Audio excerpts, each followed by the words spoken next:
And tonight, the parents of 4-year-old Jason Reimer are charged with murder.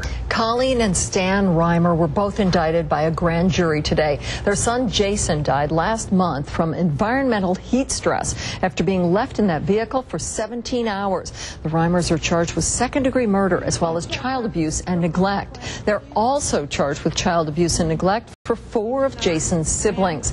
District Attorney David Rogers says they took the case to the grand jury to prevent the children from having to testify in open court. I mean, they've lost a 4-year-old brother. They're away from their parents, and so we want to make it as easy as possible. Rogers says more witnesses are still coming forward in this case, and he urges anyone with information about the Reimer family to call detectives. Now, the Reimer family has a long history with Child Protective Services. Investigations date back some 20 years for allegations of abuse, neglect, failing to provide for the children. With so much oversight, many wonder how Jason was seemingly left in harm's way. Channel 8 I-Team has found some answers in confidential CPS records, and I-Team reporter Colleen McCarty has the exclusive story. Well, in Jason's short life, he saw a lot of different people involved with our child welfare system. According to case records, during his 4 years, workers with family services and related agencies met face-to-face with his family members more than 20 times.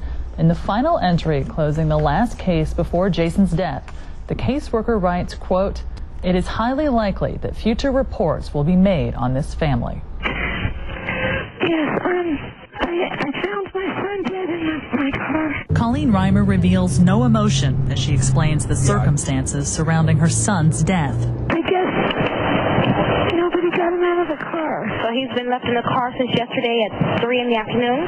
Yes. Days later, Stan Reimer tells KDON Radio it was an oversight.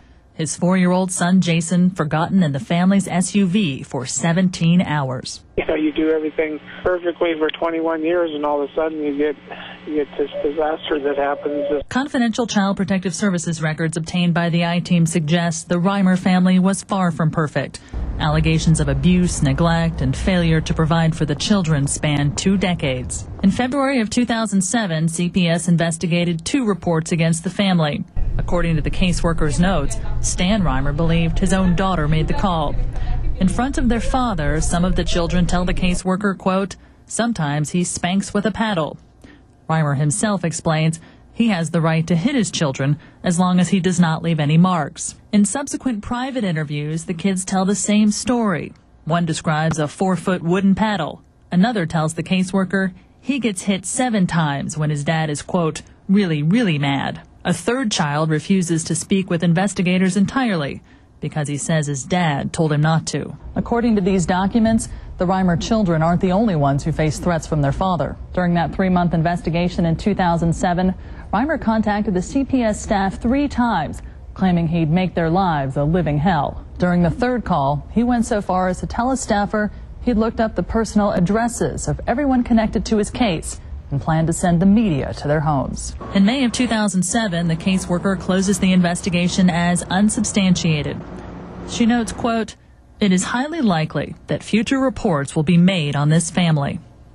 1 year and 1 month later, her words ring true. Okay, is he cold to the touch? Yes, he is so cold to the touch.